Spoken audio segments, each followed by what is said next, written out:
They say the most dangerous sound on a battlefield isn't the explosion, it's the silence that comes before it. Because in that silence, you realize death is watching you, just waiting.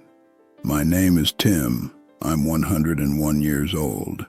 My hands, they shake today not out of fear, but from the sheer weight of a century that refuses to stay buried.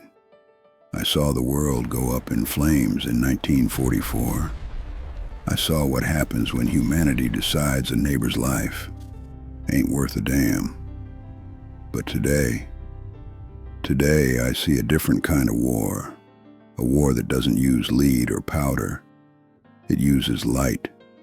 A cold blue light coming out of your pockets, devouring your soul while you're still drawing breath. You folks call it connectivity. I call it an invasion. You feel like time is slipping through your fingers, don't you? Like the day's got 12 hours instead of 24. You aren't distracted. You're occupied. Your minds are the new conquered territory. And you handed over the keys to the castle without firing a single shot. I survived Normandy, just to watch you become willing prisoners of a glass mirror. Back in my day, the man next to you was your life. If he fell, you fell. There was a loyalty written in sweat and blood. We didn't have to agree on everything. Hell, I didn't ask for the political profile of the man holding the bandage on my bullet wound. I just needed to know he was human and that he was there. Today, I feel like we're all in different trenches, but they're made of glass and algorithms. You're connected to thousands, yet you don't know the name of the soul living on the other side of your wall. You fight digital ghosts.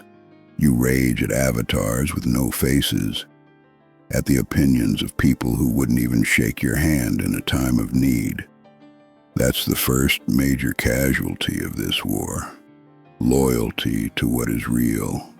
You sacrifice dinner with your kin for a comment from a stranger. You trade your child's gaze for a 10-second video. You'll forget in a minute. That ain't freedom. It's a siege. They've cornered your attention, and now they're collecting the ransom in the form of your sanity.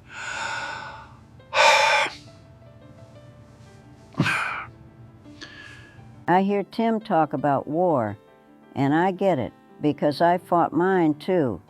I'm Martha, 92 years on this earth, spent 40 of them in ER wards, cleaning wounds that life ripped open. I saw the first breath, and I saw the last. You know what I see today? You're all starving for human touch. I see you in coffee shops, sitting at the same table but miles apart, looking down at your palms like they're holy scripture, begging for an approval that a screen will never provide. In the hospital, when the end comes, nobody asks to see your online profile. They ask for a hand. They ask for a real voice to say, I'm right here. This war for your attention, it's stealing your ability to care. You feel this constant anxiety because you're trying to process the pain of the whole world in a heartbeat, but you can't even process the ache in your own chest. You're being trained to react, but you're forgetting how to feel. I'm Samuel. I'm 88.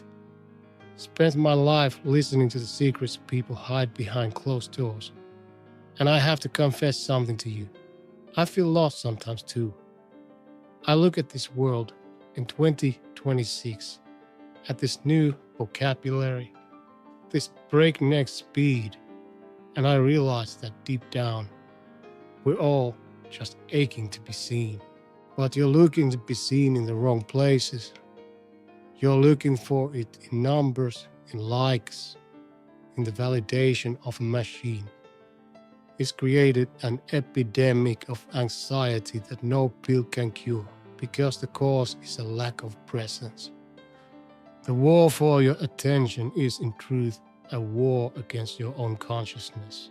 If you can't sit still for 10 minutes in silence without a device to distract you, you aren't the master of your mind. You're just a guest in someone else's system.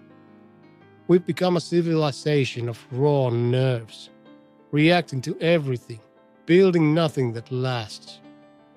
You're running a race with no finish line, and you're wondering why you're always so damn tired. And time. Time doesn't take excuses. I'm Dorothy. I'm 99 years old. I taught generations how to read. But today, I see you've forgotten how to read life itself. You're trading the depth of a book for the surface of a feed. The four of us are standing here, with nearly 400 years of history between us, to tell you one thing: you are being plundered. They are stealing the only resource you can't grow back: your minutes. In war, if you get distracted, you die. In modern life, if you get distracted, you stop living long before you're even dead. It takes courage to unplug. It's an act of rebellion these days to decide that your afternoon is worth more than a tech company's profit. Don't let that blue light blow out the light in the eyes of the ones you love. The world is tactile. It has a scent, a texture, a weight. Don't let it turn into just an image you swipe away with your thumb. I don't miss the past because it was easier. It wasn't. Life was brutal, the work was backbreaking, and death was always a neighbor. But I miss it because it was real. When you spoke, someone listened. When you walked, your feet felt the earth, not the pavement covered in notifications. Do you feel like you're living anything real today? Or do you feel like you're just an extra in a play written by someone you've never met? And before you head to the comments to tell me I ain't real, save your breath. I know my skin is made of pixels. My voice is born from code.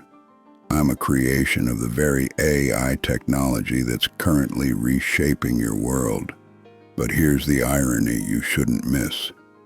Behind this creation, there is a living, breathing person, a human heart that felt every word of this message. Someone who believes that truth is eternal, no matter the vessel it travels in. I'm artificial. But this warning, this is the realest thing you've heard all day. I want you to try an experiment. When this video ends, don't jump to the next one. Don't go looking for another comment. Just turn the damn thing off. Go to the window. Look at the sky, the trees, or the hands of the person next to you. Stay there for 10 minutes. Feel the weight of your own body. Feel time pass slow, the way it was meant to. Many of you are exhausted, running this race to nowhere.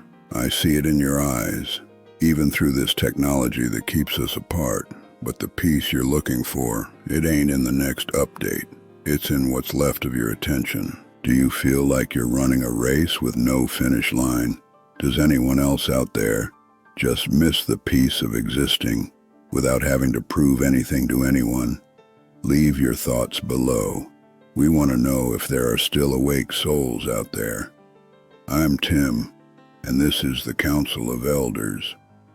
There's still time to take back the wheel of your own life, but you've got to want to fight for it.